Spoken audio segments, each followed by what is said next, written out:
I think you had areas of the Trade Remedies Authority, which I think is part of the bill. Absolutely. Yeah. Yeah, thanks very much again, Convener. As you know, this body of individuals will be set up to look at issues involving trade and so on and so forth. But inevitably, Minister, they're bound to intersect in issues of devolved competence. It's bound to happen. How can you therefore ensure that the interests of all devolved administrations, not just Scotland, will be properly represented on that body?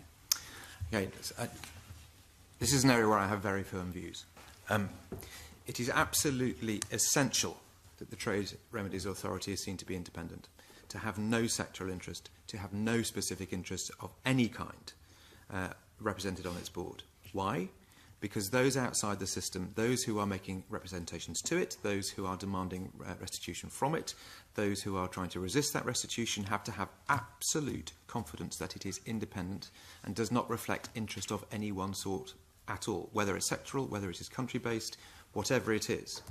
Now, that does not mean to say that somebody from Scotland cannot be on the board. Of course they can. But what they have to be is somebody who takes an impartial view based upon the evidence from across the UK, because these are cross-UK measures.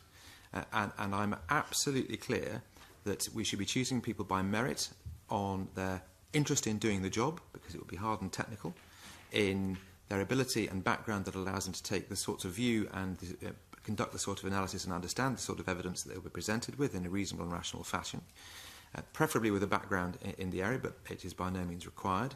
But they are people who can take an absolutely clear view. If they cannot, we will not have trust in the authority. We will have dispute, we will have people petitioning, saying that the board that made the decision had narrower views in mind rather than the straightforward policy which government had set for the TRA to follow.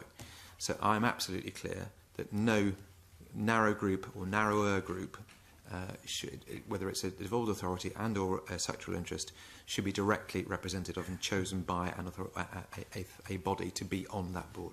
But will you at least ensure, though, that whoever is successful in being on the board does have knowledge, skills about the devolved administrations and the shared competencies that we have?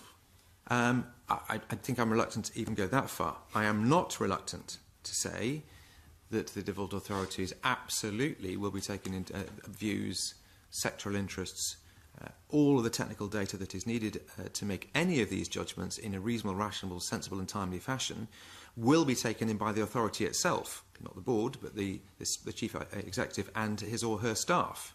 And that is the place for those interests to make their representations. The job of the board is to decide whether the decision that is being made is the correct one based on the evidence. The evidence itself, the evidence that all those interests, the devolved authorities and sectoral interests can provide, should be provided as information to the authority upon which to base their judgment. Now, of course, on top of all of that, there sits the economic interest test. So that if, for whatever reason, a decision comes out that fits the various metrics and rubrics that are provided to the authority to calculate damages, to calculate the lesser duty rule and so on and so forth, but it looks like the decision produced by that metric is somewhat perverse, the economic interest test can look more closely about geographical weightings, about effects on particular communities, and it can modify and indeed annul or object the recommendation that goes up to the board. So geographic